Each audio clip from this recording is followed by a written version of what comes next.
my big picture goal, my Mount Everest, is getting into RV parks. I'm definitely hoping to use this skill of capital raising and the connections that I've made, the network that I've built, to then be able to bring people in on some of the RV park deals, whether that's as a lender, whether it's if they want to invest as a partner, whatever that looks like. Tell me about your Mount Everest. What are you looking to achieve over the next 5 years? My Mount Everest is getting into RV parks. Saying about setting the date. Provide safe and affordable housing for 1,250 people transitioning out of rehab centers. Welcome to the Discovering Mount Everest podcast. I am your host, Mundo Sanchez, two-time CFO of the Year and Forbes featured entrepreneur. Every week, I sit down with powerful voices from Owners Club to uncover their personal Mount Everest and the bold visions they're chasing over the next 5 years. This podcast gives you a rare front row seat into the mindset of elite entrepreneurs and investors, what drives them, what challenges they're navigating, and how you might play a role in their ascent. So whether you're scaling your own peak or seeking to support others in theirs, you're in the right place. Let's begin the climb.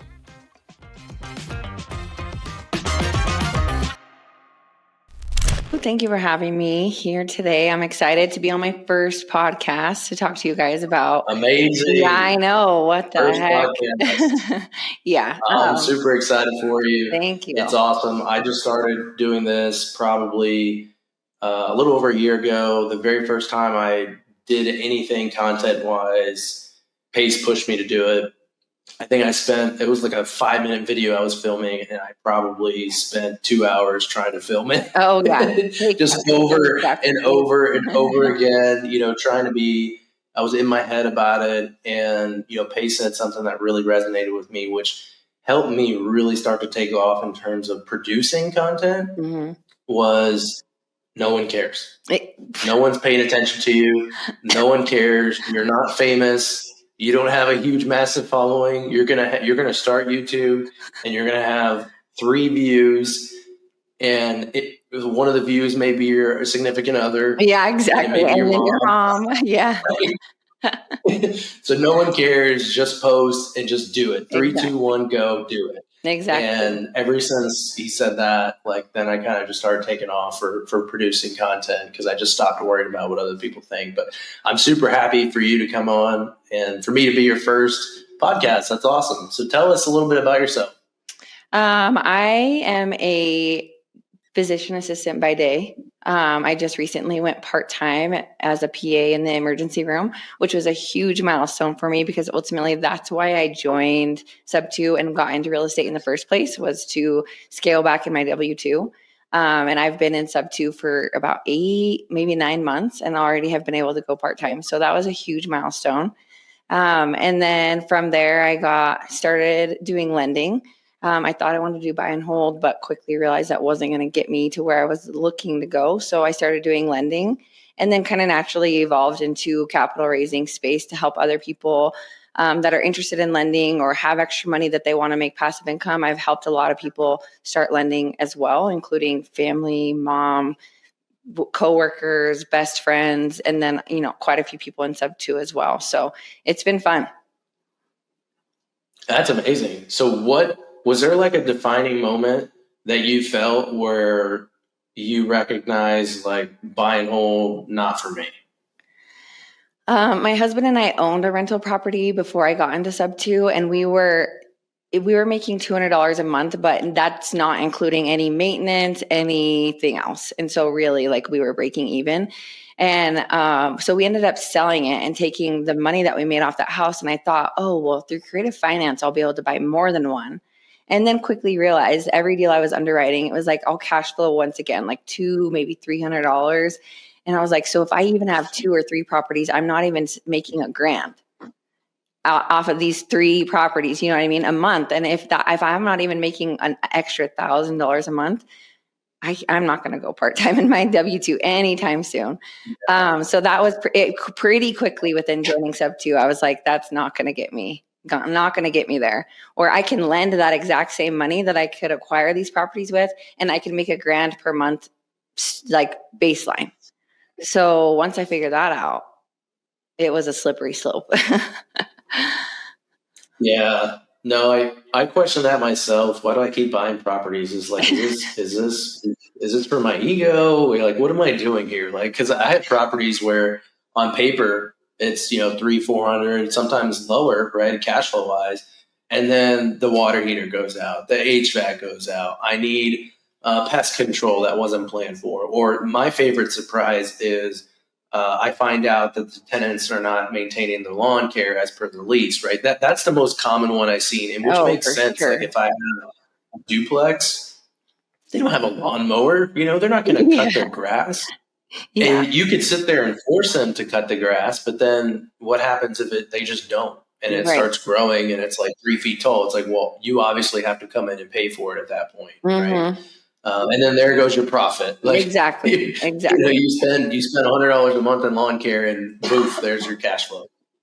So I totally get it. I mean, that makes sense. Yeah, and owning rentals is obviously a beneficial thing. That's more of your long-term wealth. That's where a lot of the times that's where the play comes in with owning properties, because we did make money off of that house that we sold, our rental.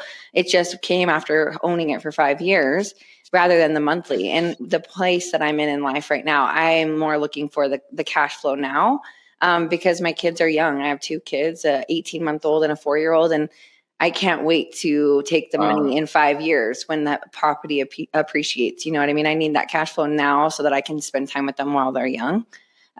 So yeah, it's just different strategies, of course, but I knew what I needed, and long-term appreciation was not it at the moment. Yeah, that's a very tough age. I got a similar age group right now. One's 4 years old and the other one's 2. So I recognize we're in the same boat. Yep. It's not easy. It's hard. It's very difficult, especially, you're working full time. Well, now it sounds like you're working part time now, right? You're working part time, but you're pretty much probably working more than full time between, your real estate activities and your part time role. And then you obviously got to be a mom, right? It's really hard to do, to balance it all. It is. How are you currently balancing all of that? I'm working on it day by day, minute by minute, trying to find this quote unquote balance that I'm not sure exists, but going part-time helps a lot. I work 6 days a month now. And so that's really, really helpful. My 4-year-old goes to preschool every day. So that's also helpful to give me some time during the day. And then my 1-year-old takes a good old 3-hour nap. And so I fit everything I possibly can into those 3 hours. And aside from that, we just figure it out day by day. I'm trying to get a little more of a routine and a little bit more systemized about it so that I can be productive, or as productive as possible during, the times that she's napping, or I'm going to see if I can get a little college student to come hang out with her for a couple hours, a couple days a week in the mornings. And that'll give me a little bit more time. But, the calendar series that Pace talks about was very, very helpful to just kind of set out the times of what I'm working on at each point in the day so that I'm focused on it and not so distracted at all times. Like I was always so distracted no matter what I was working on, whether it was momming, whether it was W-2, whether it was real estate, like my mind was in every direction. And so having it a little more laid out and organized has been actually quite helpful. So that's the only secret I have. No, that's amazing. Yeah, I'm working on that myself. Trying to figure out a good balance. My wife and I were talking about this the other day as far as, I guess she's not used to me implementing this schedule, right? Because it's really new. Yep. And she kind of, at the moment, kind of feels like, well, the entire point of working, so hard is so you can enjoy life and be, have time freedom, right?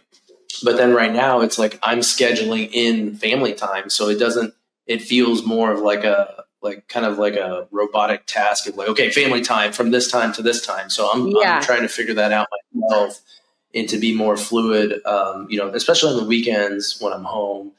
That's definitely a struggle that I'm trying to figure out. And but making family time a non-negotiable, that was super helpful because at least it's in my schedule to where I know, hey, from this time to this time, I'm not doing anything. And I actually, this would be a cool thing to say. So as far as just being so dedicated to your calendar, this podcast right here cost me a couple $100,000 today because an agent texted me. I put in an LOI yesterday or 2 days ago, and the agent had texted me this morning telling me that, or not this morning, it was really a little while ago, telling me I have 1 hour to respond or the seller is going to lease the property. And my answer was, I'm on a podcast. I don't have time to deal with this until like 2:00. Mm-hmm. If this is what kills the deal, it is what it is. I'm sorry. I'm not going to stop what I'm doing just because, you need an urgent answer from me right now. That's not what I'm going to do at this moment. And then she messaged me back a little later and was like, seller's going to decide to lease it. And it's like, okay, well, guess I'll get another deal. Like, it's not, I am so dedicated to my calendar at this point that I'm not letting anything deter me away from that. Because this is important. So this is like a $300,000 podcast today. So. Wow, I am honored. But I do respect the abundance mindset that you have of like, when you start, you're typically more in a scarcity mindset of like, I'll never find another deal as good as that one, those types of things. And so once you get to the point where you can appreciate the fact of like, I guess I'll find another deal. Like if this is what kills it, then maybe it wasn't the deal that I was looking for. I think helps people get further in this industry than the opposite. So I'm working on that. And I'm working on that for sure. Just having that kind of mindset on the selling side already tells me that this is not going to be a good one to do because, a lot of what I'm doing is creative finance, right? Mm-hmm. It's a long-term partnership with sellers a lot of times. And I have to have the seller and I have to be on the same page. We have to be working together as a team. And if you're already giving me an hour timeline to deal or no deal, like, come on, that's not going to work. Yeah, that's fair. That's fair. But I am still honored. $300,000. Wow. I never knew my time was so expensive. But it wasn't meant to be. That's right. That's right. So you decided you were going to do lending. Mm-hmm. And how long ago was that when you decided? Was that kind of like immediately after joining Sub 2, or did you kind of dabble a little bit and try to be a buyer first? I did try to be a buyer first, but it was pretty quickly. I would say within probably 2 months, I realized. Okay. Are you? So from that time, what have you been up to since then, since you kind of made that decision? So I started lending, then quickly started talking about it to all my friends and family and coworkers and everybody that would listen, my 1-year-old, everybody. And so then they started realizing the benefits of lending, and the returns that I was making were much better than my high yield savings account by far. By buying real estate, it was better. There was just a lot of aspects that people were like getting really interested in. And so then I kind of realized like there's so many people that would benefit from this in the same way that I would. Like people that my mom would be helping her build her retirement, people that want to just keep their money growing that they had from their retirement that they're now living off of. Other friends that are in the same stage of life that want to spend more time with their kids and work less, they could be benefiting from the passive income from lending. So I started helping other people get involved in lending. I started helping first-time lenders get used to the space, understand what it is, and help them navigate how to get started. And so that's been what I've been doing for the past 6 months, 5.5, 6 months, and been able to help quite a few people get started. And it's been so much fun. I've actually been loving it so much. So that's been great. That's awesome. Now, what kind of lending are you targeting for these opportunities with your friends and family? Is that long-term, short-term? They are all, for the most part, short-term opportunities. So 4 to 6 months typically. A lot of people tend to get their returns and turn it over and reinvest it all. And so a lot of people are wanting to stay in the deals for longer, 9 months, a year or longer, but we give them opportunity for these short-term deals so that if they do want to pull out their interest or they want to pull out their interest and principal and go buy a property, whatever the case may be, they have that opportunity. Otherwise, they reinvest it and then they just compound their interest. So pretty great opportunities either way. Yeah. So when they're in it for like a 4 to 6 month term, and I assume it's either a fix and flip or a wrap or something like that with a short, immediate exit, right? We're actually doing, let's say they buy want and hold, but either way, yeah. Oh, okay. Yeah. So you would essentially help the buyer recycle their capital from another partner, or that partner says, "Hey, what are you doing? I don't want my money back. Like I want my $500 a month, right?" Exactly. And you just leave it in the deal, right? Exactly. Yeah. Yep. Okay. Yep. That's exactly right. And so do you feel like you have a strong enough network to kind of just recycle that? Because if I come to you and I'm a buyer, right? Not that I wouldn't be opposed to it, but it would make me a little nervous if I had like a 4 months term or a 6 month term on a buy and hold, knowing I don't have an exit outside of a refinance with another lender, right? So it makes me nervous to sit there and be like, well, not necessarily nervous, but it's like you don't even want the anxiety of like, okay, every 2 months I have to worry about starting to recycle this. Is that something that you just kind of help that buyer out and just find another, either renew or find another source of capital to replace that?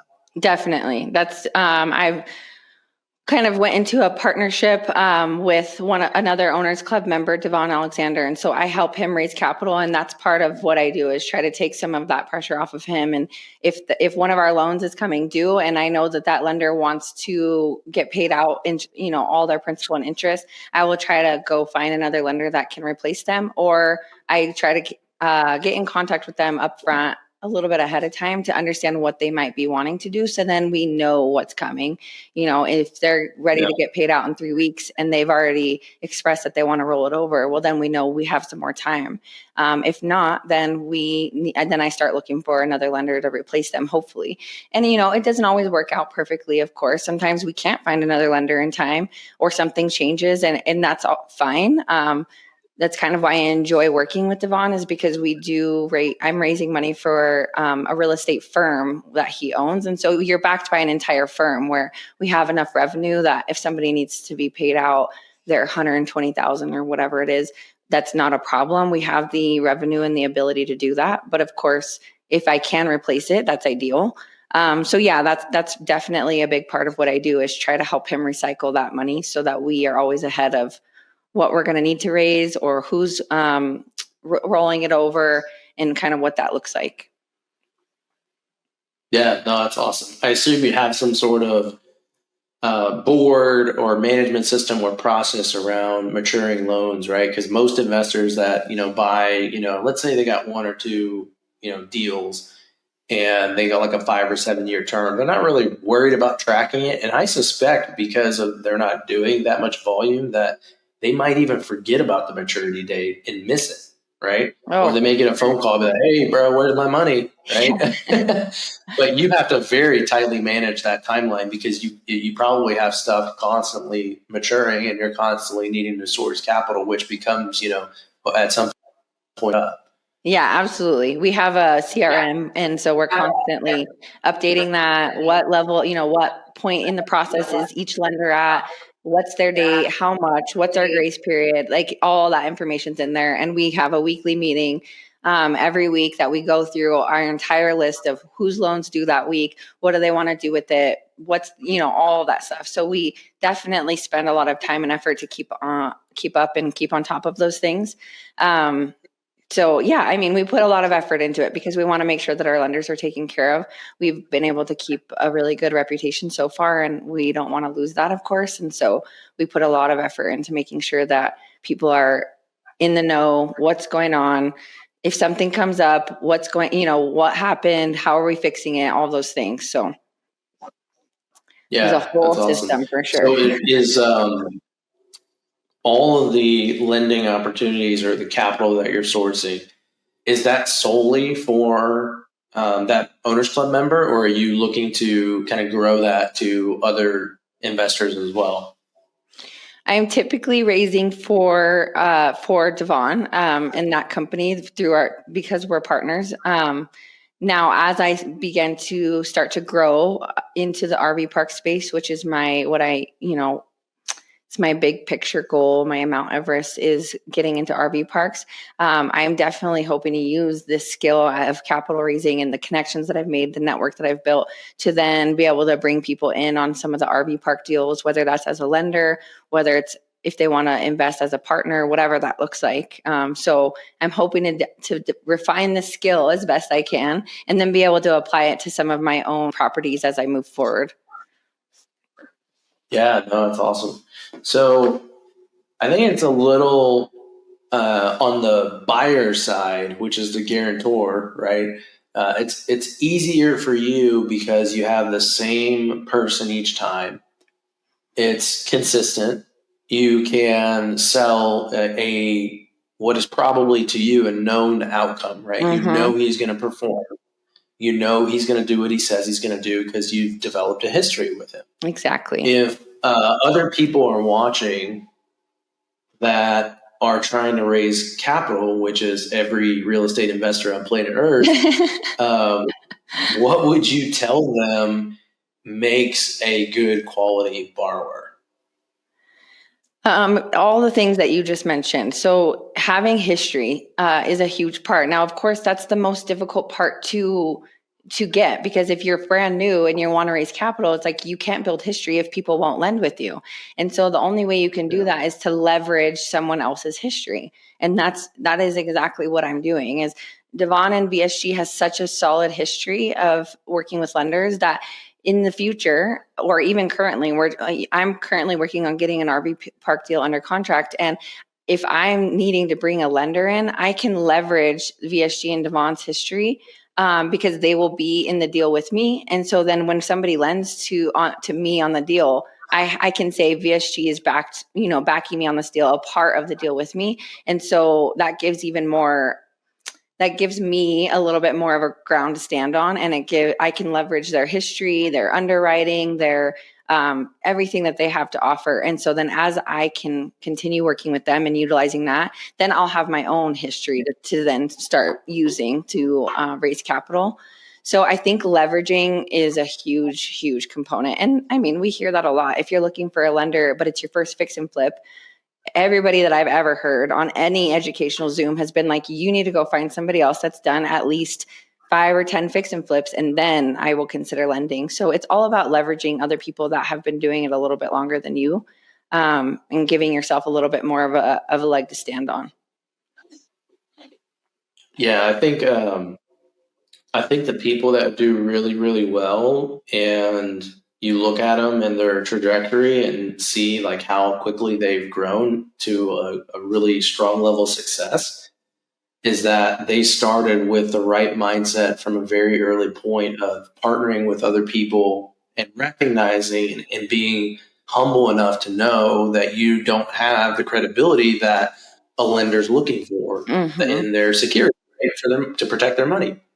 And so partnering with other people, as you said, that have that credibility is so critical. I meet so many new people that can be really greedy. Honestly, they're like, no, this is my deal.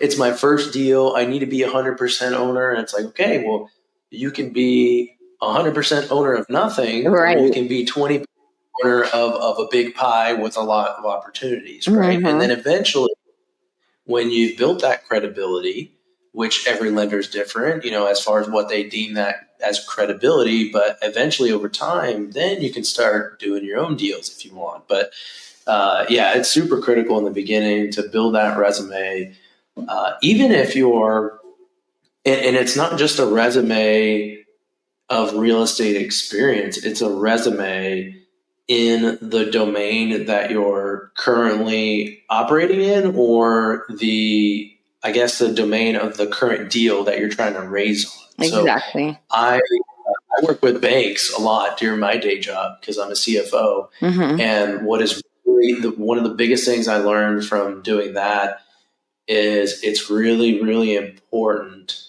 that you have experience in the specific niche or, take, for example, the RV parks.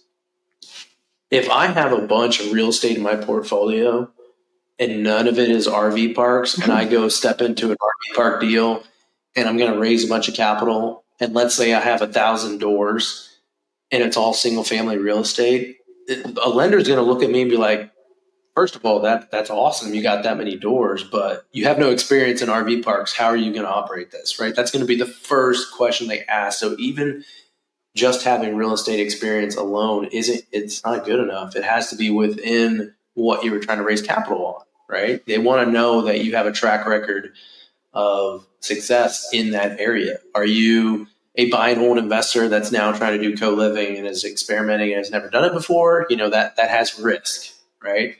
So that's really critical. It's not just real estate experience across the board. It's really within whatever the deal is. Exactly. That's so true. I just finished a training around fund of funds, starting and managing fund of funds. And one of the main pieces of the training was about whoever you decide, whatever operator you decide to raise for, they need to have taken a deal similar to what they're raising for full cycle. So that doesn't just mean not just the acquisitions, not just the value add or the stabilization, not just the operation, but also the exit. They should 90%, 95% of the time, if you're raising for somebody, they should have taken a deal full cycle, at least one, maybe even two deals full cycle before you should be raising for them. Because if they can do all these great things with, say, a multifamily deal, but they've never been able to exit, you don't know for sure that they'll be able to exit and actually get the outcome that they're promising. And so I kind of keep that same mindset on a smaller scale of raising capital for just individual projects of a single family or a small multifamily, whatever the case may be. I keep that mindset same, because if you don't know, if you haven't exited or you haven't managed this property and taken it full cycle before, something similar, then who's to say that you'll know how to do this one and be able to pay our lenders back? And I am not willing to risk my family or my friends or my coworkers' money, because then that's going to affect my personal relationship with them, of course. So that was a huge component that I was looking for when I was finding somebody that I was comfortable raising capital for. Yeah, that's so good, because I could say, hey, I have 10 properties under my belt as experience, right? But if I bought those 10 properties last month, that's a problem. Right? Exactly. You're going to be in a big hole. That is a problem. Yeah, exactly. That's awesome. So tell me about, you mentioned it briefly. Tell me about your Mount Everest. What is your big 5-year plan?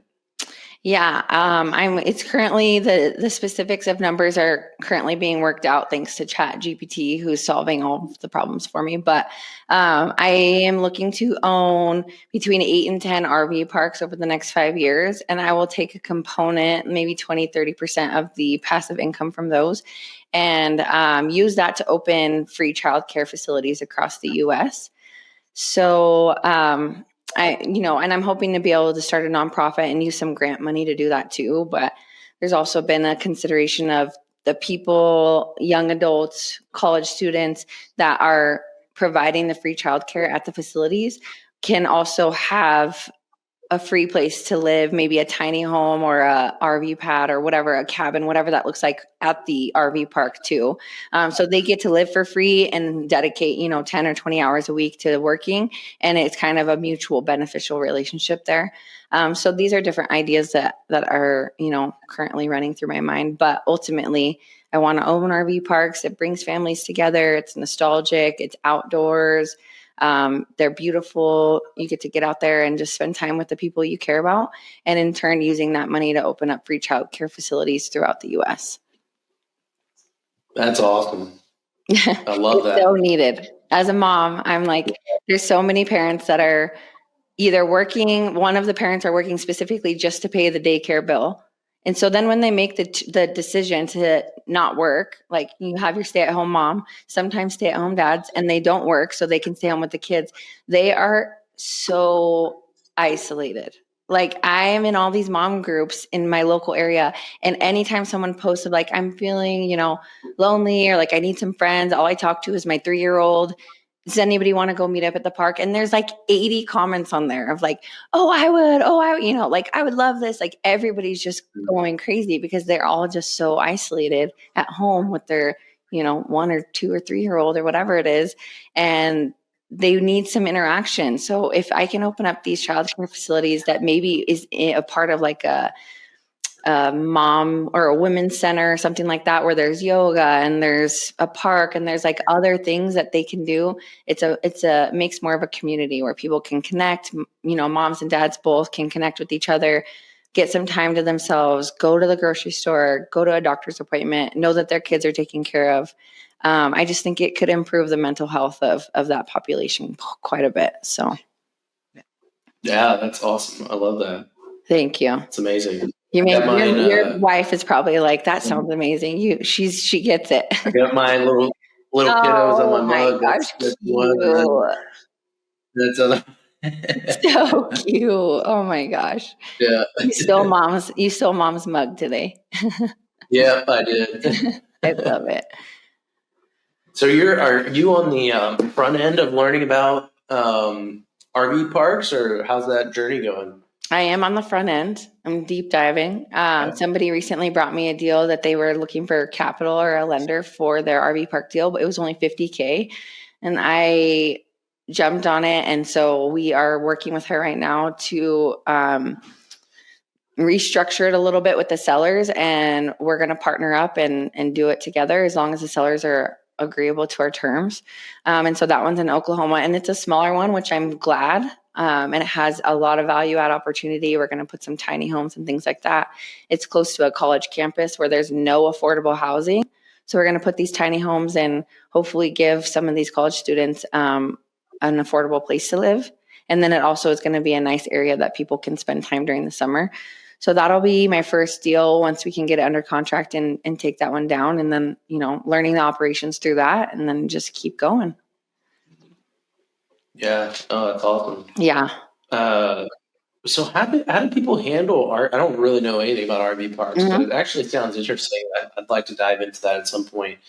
How do people even book their trip? Is it mostly done online? Like, I assume, do you have to have some on-site manager that kind of manages the place, or is that usually what happens? Yeah. Typically you'll give the manager, there's sometimes like a house on the RV park that the manager will stay. They can stay for free or like a discounted rate. So that's how they're running it now. I think they actually have 2 managers that live on site and they live for free, or I think these ones live for free.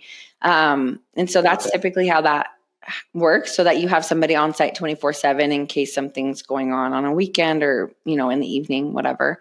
And then, yes, a lot of RV parks are owned like mom and pops. And so they don't have really an online presence at all. And you just kind of show up and pay when you get there and hope there's a spot. And that is one of the main exactly. Yes. And so that's one of the main ways you can do a value add to a lot of these mom and pop RV parks is give an online presence, give an ability to book your spot online and pay online and see pictures and what you're signing up for, all that stuff online. So that's one of the main ways that people are starting to get into RV parks from these mom and pops are giving some value add.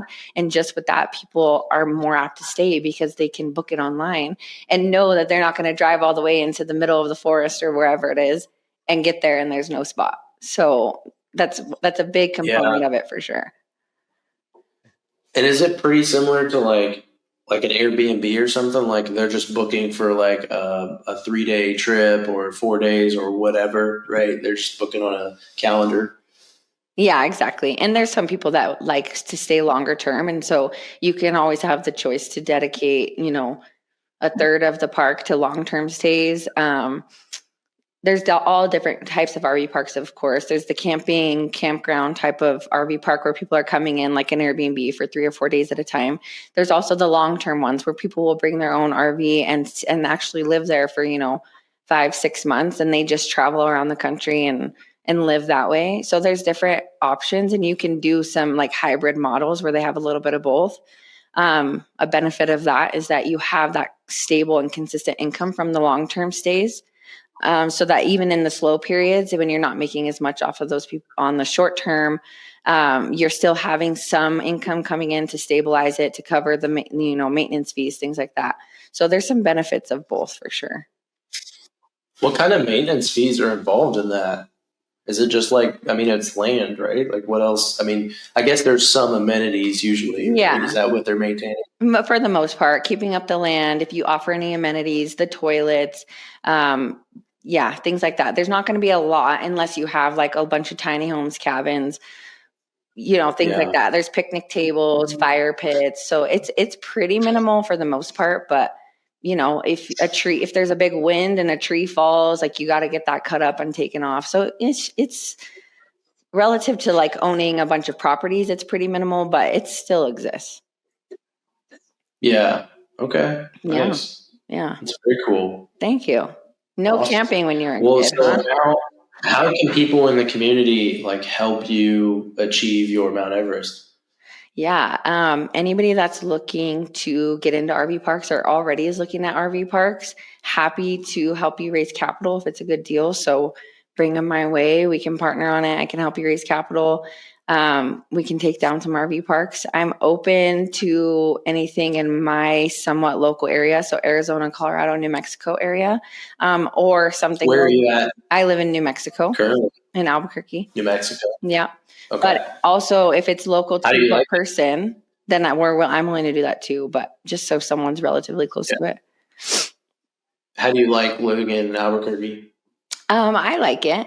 I grew up here till I was like 12, and then I moved to Washington State for 20 years or something like that. And so now we've lived back here for 2 years. I like it. It's like nostalgic for me. My best friend lives here. All my family lives here. It's nice and warm. There's pros and cons, but it's good. Yeah. Yeah. Yeah. I played baseball in college, and we played in New Mexico quite a bit. I was like, not the biggest fan. It was a cool place, but it was just like there wasn't much. Right? Yeah, there wasn't exactly. much there. Exactly. You have to search so for I don't know it. if it's.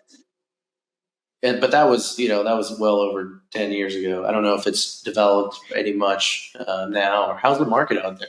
It's okay. It's like you would expect it because it's New Mexico. You would expect it to be a cheaper market than it is, but it is still relatively like the average home price is still relatively high. Really? Yeah, exactly. And so it's kind of throws people off for sure. But we have like Santa Fe is 45 minutes away from me, and Santa Fe is very, very, very high end. And so I don't know if that like bleeds down into Albuquerque area. I'm not sure why the housing market's kind of expensive here. And there's nice things to do. There's fun things to do, but it's like, you definitely have to go search it out. It's not booming like Phoenix or Denver or any of our surrounding states really. And I don't know why. Yeah. Let me take some notes here for myself. Okay. So you said New Mexico, did you say Colorado? Yeah. New Mexico, Colorado, Arizona. Those are kind of like your three markets that you would like RV parks in. Yeah, even parts of Texas. Texas is so huge that it's hard to say the entire state because that could mean a lot of things. But more of like West Texas also would work. Yeah. And like I said, if somebody who's bringing the park is somewhat close to the park, then that's fine too. So that if they had to drive down there to meet the seller or whatever the case may be, that's a reasonable request. But otherwise, something that I could drive to if I had to. I gotcha. So if I, like, for example, if I found an RV park in that market, what I could do is come to you, raise the capital, and then go find someone else who's got experience, because I don't have experience in RV parks, right? Yeah, I got a ton of real estate experience, but not RV park experience. Right. So I could find an RV park operator even if they don't necessarily take lead as the operator, but they can be more of like the coach, right? Exactly. Let's say I'm the operator, but they can provide the experience and make sure that, hey, stupid, don't do this, right? Don't do that. Yeah, exactly. And they can help like champion the deal and manage it from a high level. That would be a recipe for success, right? Oh, that would be beautiful. Yeah, absolutely. Yeah. Okay. Yeah. Or even like if That's you have awesome. if you have a mentor that is heavily involved in RV parks that would be willing to hold your hand or answer questions along the way. Like, I feel like that's reasonable as well. But yeah, if somebody's like actually a partner that is already in the RV park space, that would be perfect. Yeah, no, that's awesome. Cool. Yeah. So, and you're going to the Owners Club retreat here in a couple months, or I guess that's coming up soon, right? I It's at the know, end it's of very June. soon. I need to book my flights, but yeah, we're going. Bringing my husband, bringing the kids. We're going to go to the aquarium. Okay. All the things. Okay. Yep. Yeah, I decided not to bring my family because I talked to someone. I'm not trying to deter you. Maybe you'll have a better experience. We'll have to see. I know. At Yeah. least my Ask me first time. at the end of June and we'll see. Yeah. Someone told me that the environment was or the schedule was pretty similar to Squat Up Summit. So I was like, man, so I brought my family to Squat Up Summit last year in Orlando and I didn't see them. Mm-hmm. I would come back at 2 a.m. and it's like, okay, I go to sleep, wake up, and then I'm gone again. They're not even awake yet. So I didn't bring him this year when we went to Dallas. And then I decided not to bring him to California, although I really wanted them to go. Yeah. But I just didn't want to because then I almost feel guilty, right? If I'm staying and networking and building relationships. So I'd be interested to see how your experience goes with bringing the kids and I'll be seeing how that works out. I know other people are doing that as well. Yeah. I don't know if I could have made it work, especially with my goal of 22 episodes. Yeah, that's right. That's right. Yeah. Yeah. That's fair. I'll be interested to see how it goes too. I talked to enough people that said they were going to bring their kids, and a good friend that we actually knew in high school, that's in sub 2, Austin Marvel, he and his business partner are bringing their kids and got an Airbnb. So I thought, if anything, their significant, their spouses and the kids are going to be there. And then my husband and the kids can all go do some stuff, aquariums and sightseeing together. And it won't just be my husband and the kids by himself. So, it's a shot in the dark. We're going to try it out. I figured it's a beautiful place. I would feel bad not bringing them, but if it's a failure, I'll let you know. Because I get it. It's so hard to be networking and getting, doing all this stuff, all the business stuff, and then knowing that they're just sitting in the hotel room bored, that type of thing. So I really hope that doesn't end up being the case. Yeah, well, we'll see. If it goes well, then maybe I'll bring my family to the next one. Yeah, exactly. Next is in October. That one might be a little harder because I think we're just going to be in Arizona, right? Oh yeah, that one's just in Phoenix. Yeah, in the Mason's office. Yeah. So that one I don't know. But we'll see. Yep. Well, awesome. I really appreciate you coming on. You killed it. I think you did phenomenal. First podcast. You're a natural. I know I wasn't as smooth talking as you in my first podcast. Not that I feel like I'm still not very smooth talking, but it's a work in progress. That's amazing. Thank Congrats. you. I appreciate it. And once again, thank you so much for giving me the opportunity to even have my first podcast. I told my husband, guess what? I was so excited. So thank you for giving this. That's awesome. Platform. Yeah. I love that.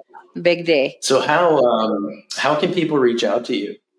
They can email me. Big thing is Instagram. I'm active on Instagram at Audrey Blotz with a Y at the end, Audrey Blotzy. Facebook, Audrey Blotz. And then my email is audrey@blotzhomebuyers.com. Amazing. Awesome. Thank you so much. Happy Saturday. I'm so happy for you. Thank you for coming on the show again, and really excited to see what your next steps looks like into RV parking. Who knows? Maybe we could be partnering. I hope so. That would be amazing. And by June 22 podcasts by June. Yep. Okay. Well, yeah. Just in that owner's retreat. So You're when going I to do get there, 22 over that podcasts just in that 3-day weekend? Holy cow. yes, Okay. just in You that got this. 3-day period. You got this. Yep. I'm going to have a line of people lined up ready to go for you. I'm going to start. I feel like it's a little early to be advertising for it, but I think in the like the 2 weeks before, I'm going to start kind of like working it and prepping people for it. So It'll be easy. we'll see how it goes. Flight home will be booked in 24 hours. Yep. Well, I appreciate it. Thank you. Thank you so much. Have a great rest of your weekend. Absolutely. And we'll see you next time, everyone.